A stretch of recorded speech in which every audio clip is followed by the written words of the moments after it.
예수님께서 누가복음 21장 11절에 처처에 큰 지진과 기근과 오온역이 있겠고 또 무서운 일과 하늘로서 큰 징조들이 있으리라 라고 말씀하셨지요.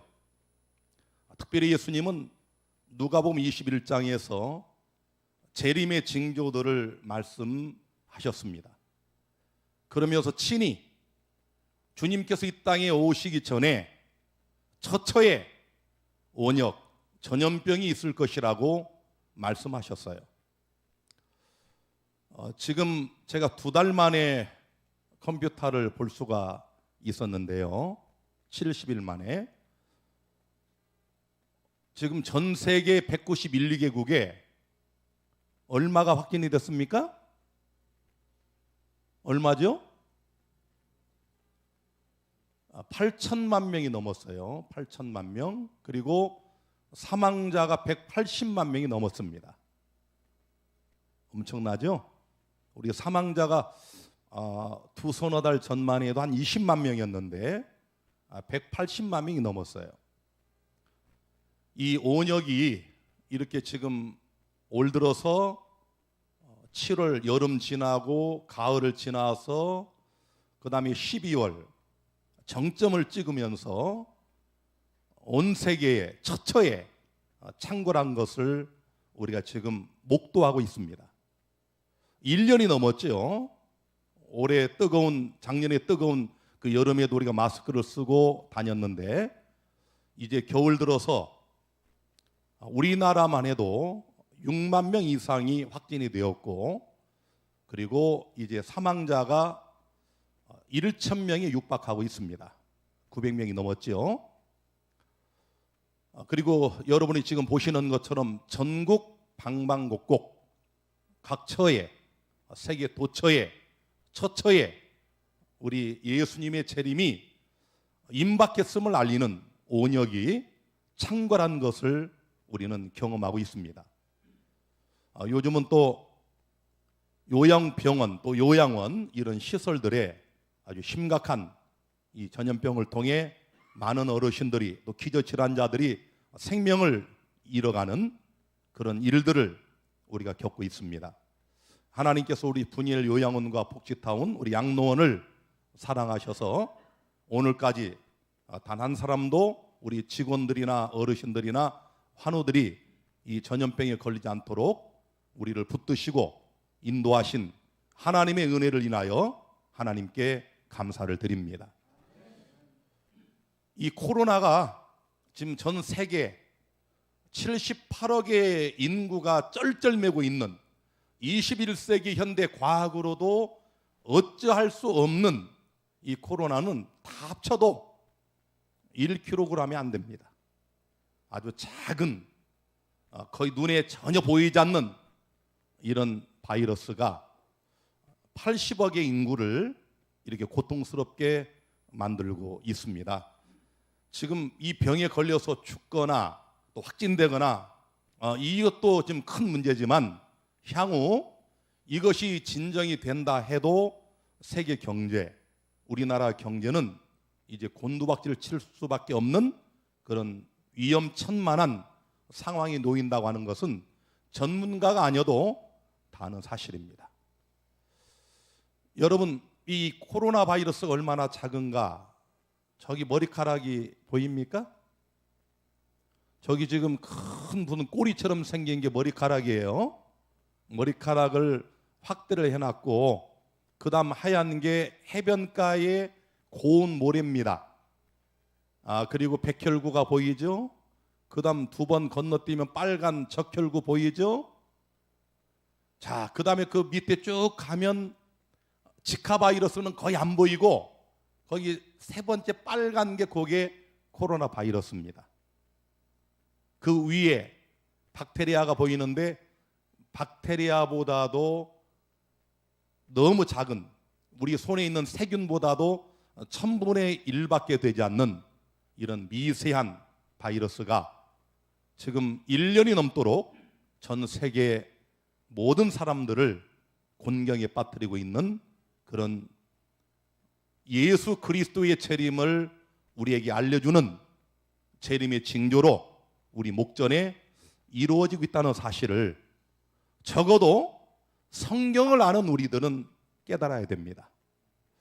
하나님께서 하나님의 남은 백성들을 깨우시고 임박한 재림을 준비할 수 있도록 우리에게 마지막 최후의 기회를 주고 있다는 사실을 깨닫게 되기를 간절히 바랍니다. 우리 예수께서는 누가복음 21장 28절에 이 온역에 대하여 말씀하신 후에 이런 일이 되기를 시작하거든 일어나 머리를 들라 너희 구속이 가까웠느니라고 말씀하셨습니다. 이 말씀을 어떻게 생각하십니까? 일어나 머리를 들라 너희의 구원이 천국이 예수 그리스도의 재림이 가까웠다고 하는 이 말씀을 오늘 2021년 새해 첫날 안식일을 맞는 이 저녁 시간에 우리 모든 재림 성도들이 마음에 새기시게 되기를 간절히 바랍니다. 2021년 이 한 해는 재림 준비의 해라고 제가 정해봤습니다. 다 같이 한번 해볼까요? 재림 준비의 해. 제가 이 새해에 예수 그리스도의 재림을 알리는 혁혁한 이런 징조가 세계 곳곳에 창궐하는 이런 때에 어떤 말씀을 전해야 될까 하고 70일을 고민을 했습니다. 여러분 우리가 핸드폰 없으면 못 살 것 같으죠? 우리 인터넷 없으면은 답답하죠? 하나님께서 은혜로 70일 동안 컴퓨터가 없고 핸드폰이 없는 그런 곳에서 저를 70일 동안 지내도록 섭리하셨고 제가 말씀을 성경 한 권과 대쟁도 한 권 마지막 날 사건들 하나 딱 3개밖에 없었어요. 성경 한 권과 예언의 신 2권을 가지고 말씀을 준비를 했습니다. 그런데 성소 정결 개혁이라고 하는 이게 너무도 확연하게 제 마음에 와닿게 돼서 제가 2021년 새해를 맞이하면서 시리즈로 성소 정결 개혁에 대하여 설교를 합니다. 이제 30 몇 시간 하고 본론으로 들어가면 여자의 남은 자손인 재림 성도들이 무엇을 어떻게 개혁해야 우리가 늦은이 성령을 받고 또 야고의 환난을 겪고 14만 4천의 무리에 참여하여 살아서 예수 그리스도의 재림을 맞이할 수 있는지를 이제 알게 될 것입니다. 컴퓨터가 없기 때문에 제가 수백 장의 이 편지지에다가 이렇게 볼펜으로 글을 쓰는데 노트는 6권을 썼고 나머지는 제가 이제 이런 큰 편지지에다가 썼습니다. 우리가 이 볼펜 잘 안 쓰지 않습니까? 컴퓨터를 주로 다 하니까 70일 동안 밤낮으로 글을 쓰다 보니까 이 볼펜을 쥐는 이 3번째 이 손가락 손톱과 살 사이가 갈라져서 피가 흐르고 얼마나 아픈지 데일밴드로 묶고 후시딘을 발라가면서 그렇게 말씀을 준비를 했습니다. 말씀을 준비하면서 제가 개인적으로는 조사 심판을 경험을 했고 또 야곱의 환난을 경험을 했습니다.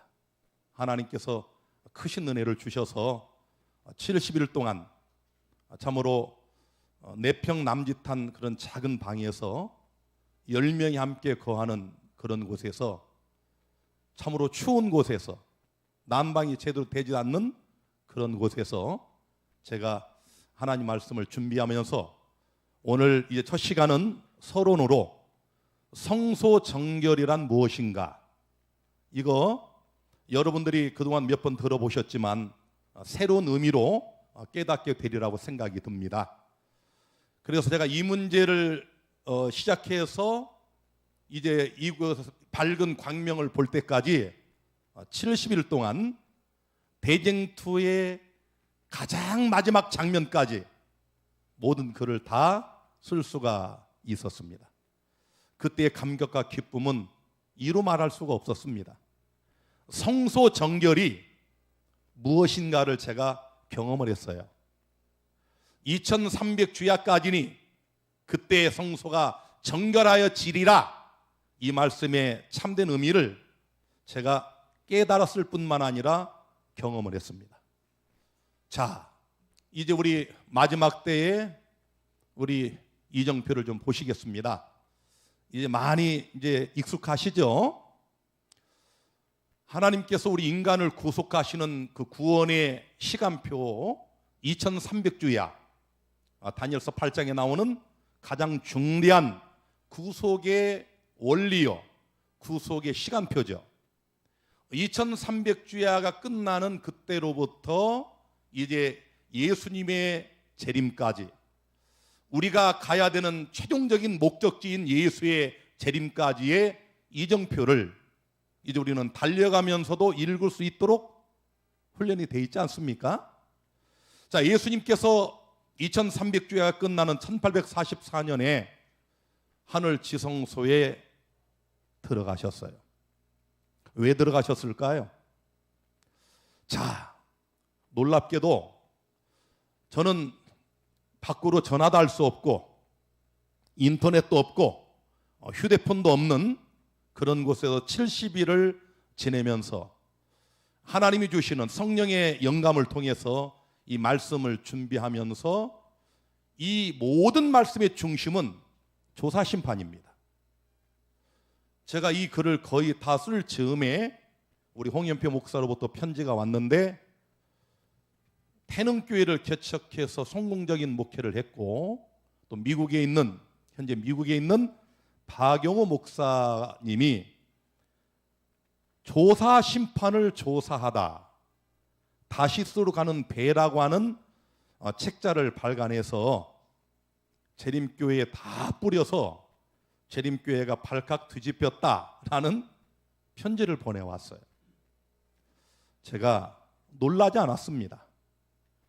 왜냐하면 이 박용호 목사의 성경 예언 해석의 이 일을 제가 몇 달 전에 카스다와 재림마을에 제기를 했었고, 이분의 설교 몇 개를 들으면서 상당한 의아심을 갖고 있었고, 그래서 결국 이분이 이렇게 되었기 때문에 저는 놀라지 않았어요. 그러나 참 놀라운 것은 제가 이런 소식을 듣고서 이 말씀을 준비한 게 아니고, 이 말씀을 거의 완결하는 그 즈음에 이 소식을 들었어요.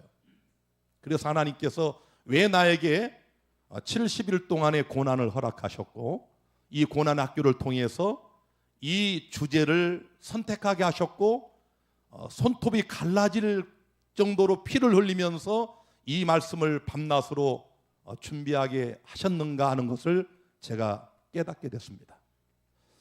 박용호 목사는 많은 분들이 좋아하고 존경하던 목사였습니다. 우리 저 뒤에 이동영 장로님이 또 정말 사랑하고 아끼던 그런 목사님이셨어요. 품성이 아주 훌륭하신 분입니다. 자, 그런데 이제 이런 재림교회의 훌륭한 존경받던 한 목사가 조사 심판을 조사한다,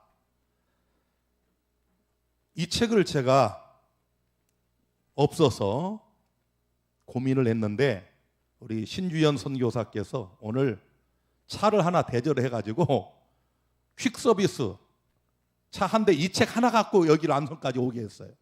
그래서 저하고 통화하시자마자 1시간 만에 이 책을 보내주셔서 제가 대충 이렇게 봤습니다. 그리고 어제 제가 집에 와서 이분의 설교를 3편을 들었습니다. 그리고 잠을 못 잤어요. 어제 제가 1시간 반밖에 못 잤습니다. 잠을 잘 수가 없었어요. 왜냐하면은 저도 그분을 아는데, 아니 이 목사님이 정말 이 정도밖에 안 됐나? 그분의 신학적인 그런 30년의 목회를 하면서 갈고 닦은 신학적인 그분의 깨달음이 이 정도밖에 안 된다는 그 실망, 그리고 이 조사 심판에 대하여 이것이 재림교회를 무너뜨리는 이단설이라고 하는 이런 이분의 설교를 들으면서 제가 도저히 잠을 잘 수가 없었습니다. 여러분, 이분이 하시는 말씀이 그런 말을 해요. 제가 이제 이분에 대한 이 책의 반론은 제가 이 시리즈를 어느 정도 진행을 하고 본격적으로 하겠습니다.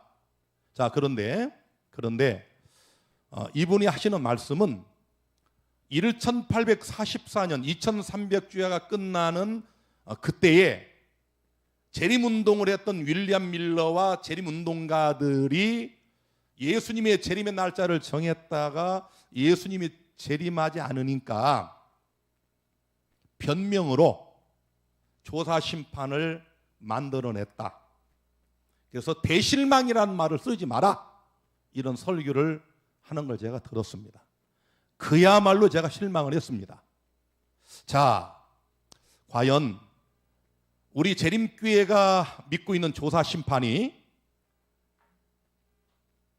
대실망 이후에 변명으로 만들어낸 그런 교리인가? 이건 진리가 아니라는 거예요. 이건 재림교회가 성경으로 증명할 수 없는 예언의 신이 있어야만 설교하고 가르치고 깨닫게 하고 증명하는 이 재림교회의 전통이지, 이건 성경의 진리가 아니다, 이런 주장을 했습니다. 참으로 기가 막혔습니다. 여러분들이 우리 명강미디어의 제 설교를 이렇게 보시면은 한 1,000편 이상의 설교가 있는데 그 중에 조사 심판을 찾아보세요. 최근에 거 말고 제가 몇 년 전부터 한 조사 심판의 설교를 여러분이 한번 보십시오. 제가 예언의 신 단 하나라도 인용하는지 보세요. 조사 심판은 예언의 신 전혀 인용하지 않고도 오직 성경으로, 성경 전체를 통하여 여러분 증명할 수 있는 성경적 진리입니다. 하나님의 마지막 때에 전파되어야 할 마지막 기별이에요. 우리 여자의 남은 자손들이 온 세상을 향하여 강력하게 증거하고 전파해야 될 새천사의 기별입니다. 영원한 복음이에요. 자, 이제 그런 부분은 제가 차후로 말씀을 드리기로 하고, 자, 오늘 이 이정표를 보세요. 예수께서 하늘 지성소에 들어가셔서 무엇을 시작하셨어요? 조사 심판을 시작하셨습니다. 그때로부터 하나님께서 인치는 사업을 시작하셨어요. 자, 이런 것들이 다 성경으로 증명될 수 있어요. 예언의 신 언급하지 않아도 충분히 증명 가능합니다. 제가 이 반론을 할 때 예언의 신 언급하지 않고 오직 성경만 가지고 하겠습니다. 자, 그 다음에 하나님께서 마지막 엘리야들을 등장시키시고 역사의 마지막 예수의 재림을 준비시키게 하는 새천사의 기별 등 현대적 진리를 선포하도록 섭리하시고, 그 다음에 지금 우리가 겪고 있는 세계적인 천재지변이 일어나게 돼 있어요. 예수님이 직접 말씀하셨잖아요. 처처에 온역이 있겠다. 자, 이럴 때 이제 이 천재지변의 그 결과는 반드시 뭘 불러오게 돼 있습니까? 일월 시험령을 오게 되어 있어요. 일월 시험령이 천재지변이 일어나면 마귀가 여자의 남은 자손들에게 분노하여 하나님 백성들을 멸절하기 위하여 무엇을? 짐승의 표를 온 세상에 선포하게 됩니다. 이때를 위해서 하나님이 뭘 준비하십니까? 하나님의 마지막 백성들의 성소를 정결하게 하는 개혁 사업을 하는 거예요.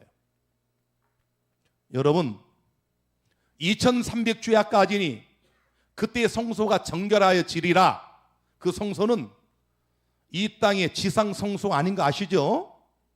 우리 재림교인이라면 이 성소는 하늘 성소라는 걸 다 알고 있습니다. 그런데 하늘 성소는 어떻게 해야 정결하게 될까요?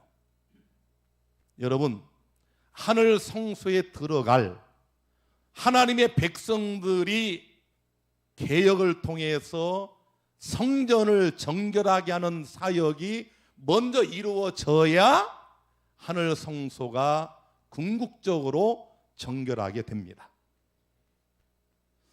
잘 이해가 안 되시면 이제 조금 더 들어보시면 충분히 이해가 됩니다. 자, 하나님께서 이렇게 성전 정결 개혁 사업을 통해 성전을 정결하게 한 여자의 마지막 남은 자손들에게 늦은이 성령을 충만히 부어 주십니다. 그래서 여자의 남은 자손들이 늦은이 성령을 받고 짐승의 피를 받지 않고 짐승의 우상에게 절하지 않고 그러면서 이 하나님의 살아계신 이인을 받으면서 14만 4천 명이 형성이 됩니다.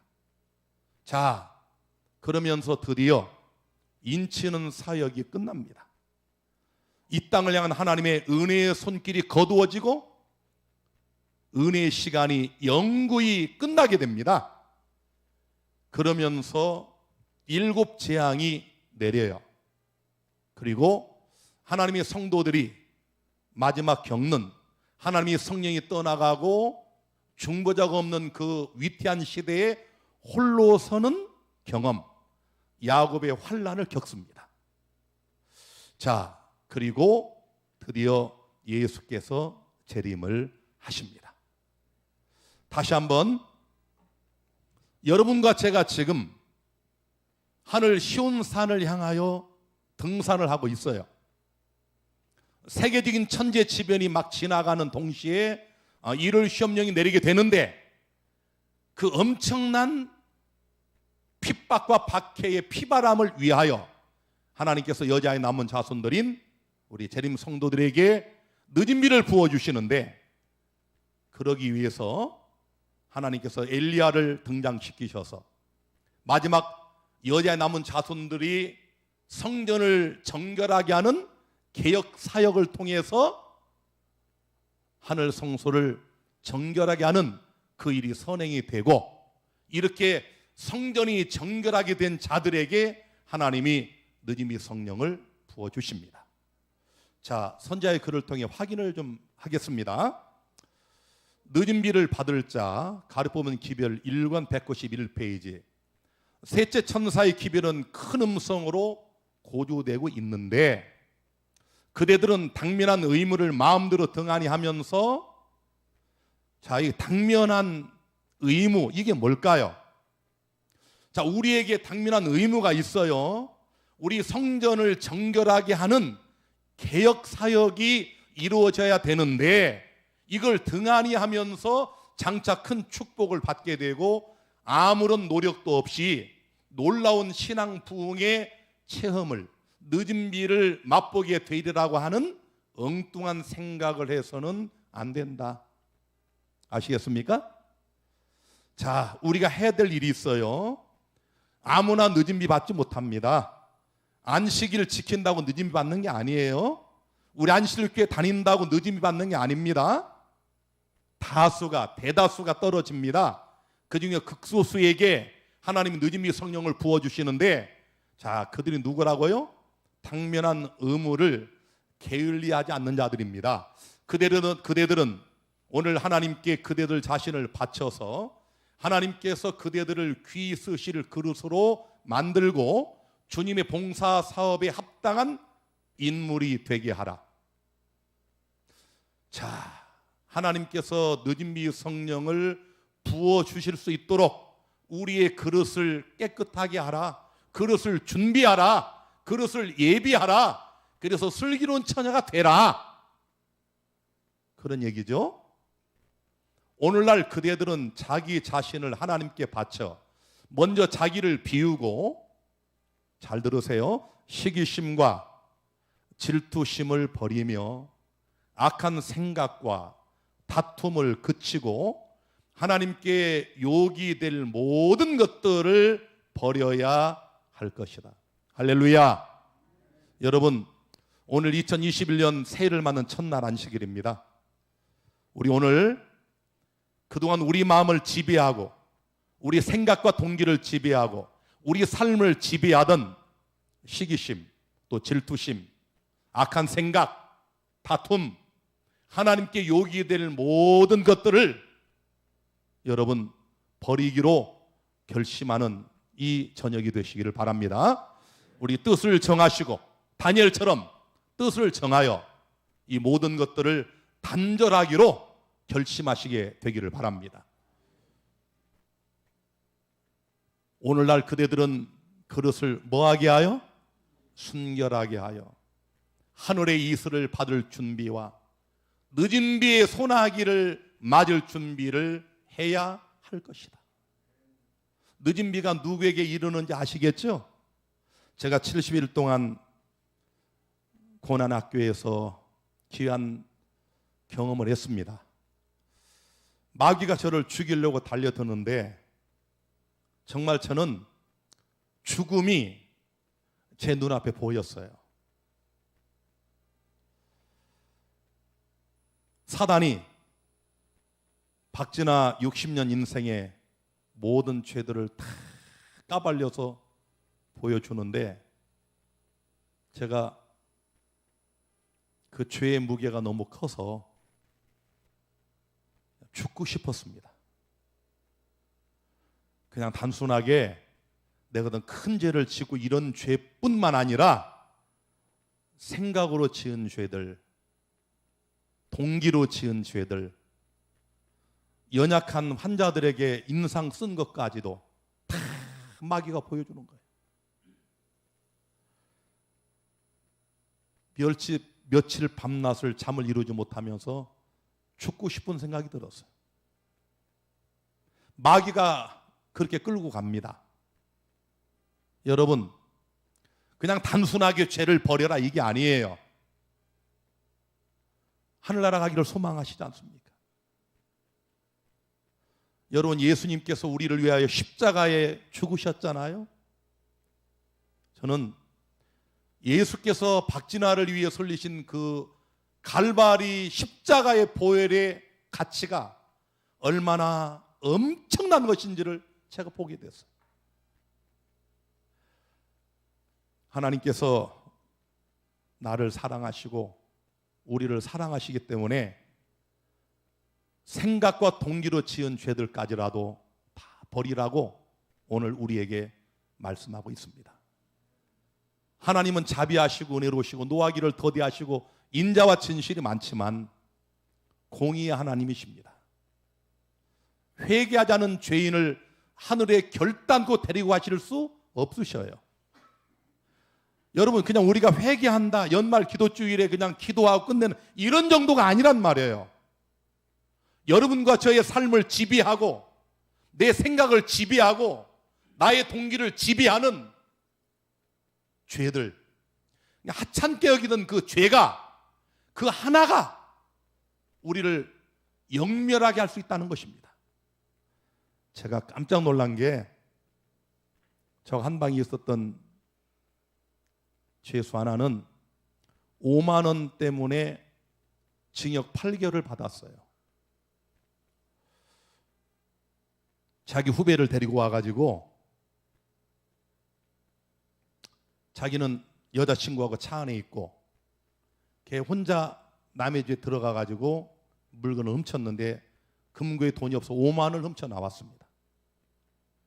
이 친구 자기는 안 들어갔으니까 제가 했다 그렇게 했지만은 현장에 같이 갔고 공모가 됐는데 5만 원 때문에 그래서 합의를 했어요.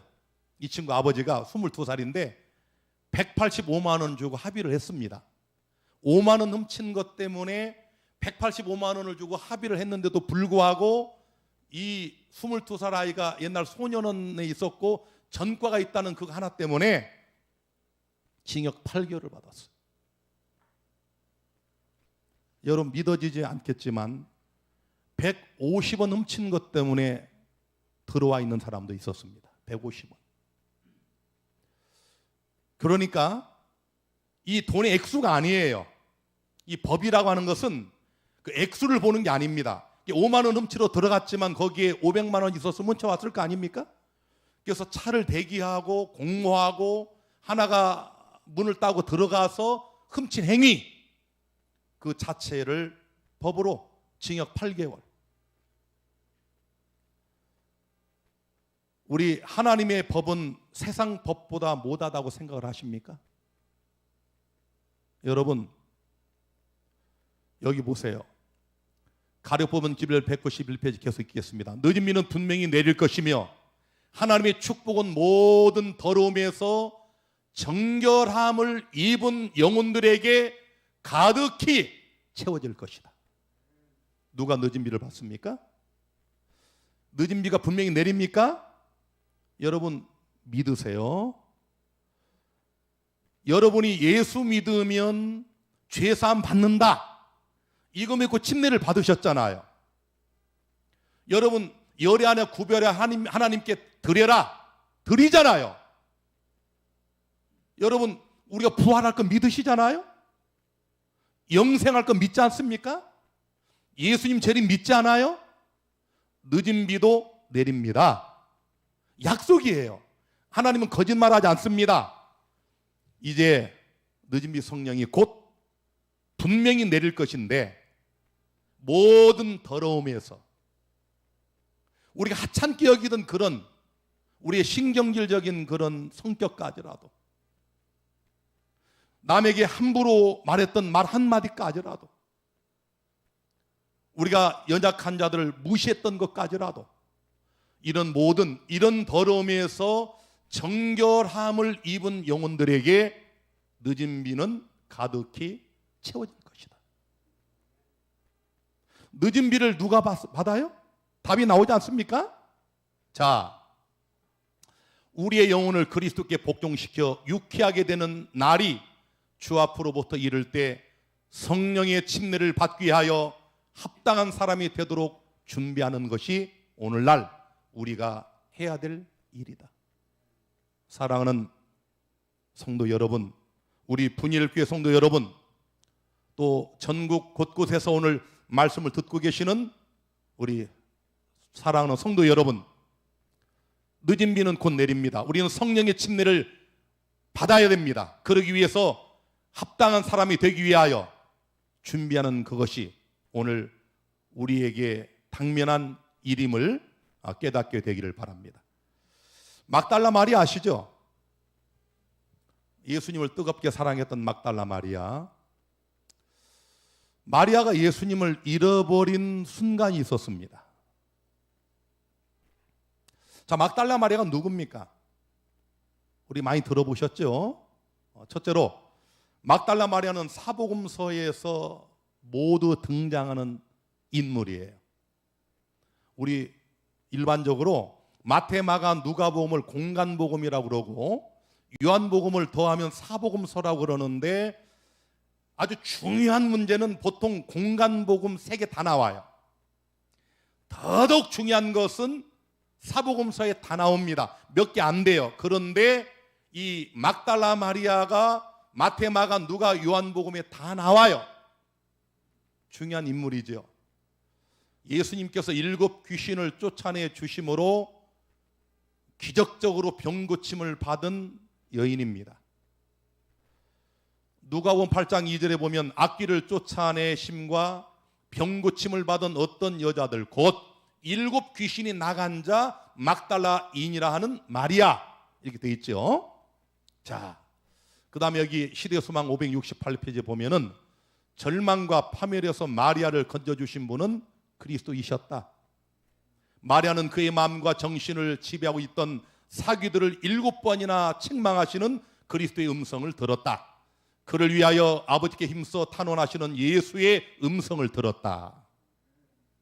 자, 그 다음 두 번째로는 십자가에서 예수님의 죽음을 끝까지 목도한 증인입니다. 제자들이 다 도망했죠. 유다는 예수님을 팔았죠. 배신했죠. 또 베드로는 예수님을 부인했습니다. 그런데 제자들도 두려워하여 도망친 그때에 십자가에서 끝까지 예수님의 죽음을 목도한 여자, 여기 마가복음 15장 40절에 보면은 멀리서 바라보는 여자들도 있는데 그 중에 막달라 마리아와 또 작은 야고보와 요새의 어머니 마리아와 또 살루메가 있었으니, 자, 위대한 인물 아닙니까? 남자들은 도망갔는데 끝까지 담대하게 예수님을 지켜준 여인이 막달라 마리아예요. 자, 그런데 자, 요한복음 20장 1절에 보면은 안식 후 첫날 이른 아침 아직 어두울 때에 새벽 미명입니다. 막달라 마리아가 무덤에 와서 돌이 무덤에 옮겨간 것을 보고, 잘 보세요. 자, 마리아가 새벽에 제일 먼저 달려왔어. 금요일 오후에 온몸이 피투성이가 된 채로 손과 발에 못이 박히고 창의 옆구리 찔리셔서 심장이 터져 운명하신 예수님을 보고 얼마나 큰 충격을 받았겠습니까? 그토록 사랑하던 예수님, 이 땅에서 왕이 되리라고 생각했던 그런 예수님이 처참하게 사형수의 운명에 빠져서 강도들과 함께 죽임을 당한 것입니다. 자, 그래서 향유를 준비하고 너무도 안식일이 지나기를 기다렸다가 일요일 새벽에 예수님이 있는 무덤으로 달려갔어요. 시몬 베드로와 예수의 사랑하시는 그 다른 제자들에게 달려가서 말하되, 사람이 주를 무덤에서 가져다가 어디 두었는지 우리가 알지 못하겠다 하니. 자, 여러분, 여기서 우리는 심각한 상황을 알아차려야 됩니다. 마리아는 누구를 찾고 있어요? 그냥 예수님이 아니에요. 죽으신, 돌아가신 예수님의 시신을 찾고 있는 거예요. 그런데 예수님이 없어졌어요. 자, 예수님은 살아계신데 예수님을 뜨겁게 사랑했던 마리아는 예수님의 시신을 찾고 있습니다. 지금 마리아가 놀란 것은 예수님의 시신이 없어진 거예요. 자, 예수님이 증발한 겁니다. 예수님이 분명히 무덤 안에 있어야 되는데 예수님이 안 보이는 거예요. 예수님을 잃어버린 막달라 마리아. 예수께서 부활하셨죠. 그래서 세 번째로 예수님의 부활을 최초로 증거한 그런 증인이 막달라 마리아인데요. 마가복음 16장 9절에 보면은 예수께서 안식 후 첫날 이른 아침에 살아나신 후에 전에 7 귀신을 쫓아내어 주신 막달라 마리아에게 먼저 보이시니. 그래서 이 막달라 마리아가 예수님을 보고 얼마나 기뻐했는지. 자, 살아나셔서 부활하신 예수님을 놔두고 막달라 마리아는 죽은 예수를 찾았습니다. 그리고 대실망을 한 거예요.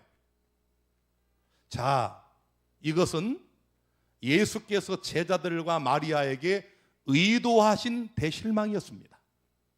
박영호 목사는 1844년 10월 22일 2300주야 끝나는 그때에 일어난 대실망은 이건 사기다. 그 사기적인 재림을 기다렸다가 잘못했으면 버려야지. 왜 변명하여 이걸 대실망으로 바꾸고 왜 여기다가 조사심판을 만드냐라고 그는 항변을 하지만, 여러분, 예수께서 왕이 될 것이라고 기대했던 제자들, 막달라 마리아, 예수님을 뜨겁게 사랑했던 막달라 마리아까지도 예수님의 부활은 상상도 못하고 죽은 예수를 찾았어요. 시신을 찾은 겁니다. 시신이 없는 걸 보고 깜짝 놀란 거예요. 대실망을 겪은 겁니다. 예수님이 곧 왕이 되면 내가 우편에 네가 좌편에, 이런 제자들도 대실망을 겪은 거예요. 이건 하나님께서 의도하신 대실망이었습니다. 2300주야 꾸미는 얘기 아닙니다. 성경의 진리입니다. 계시록 10장에 이 작은 책을 먹었을 때 입에는 다나 배에서 쓰라린 경험, 이게 있을 것이라고 대실망을 하나님이 성경에 써놨어요. 윌리엄 밀러와 재림 운동가들이 겪은 대실망은 성경적 사건이었습니다. 여러분, 그 후에 부활한 예수님을 보고 마리아가 기뻐했습니다.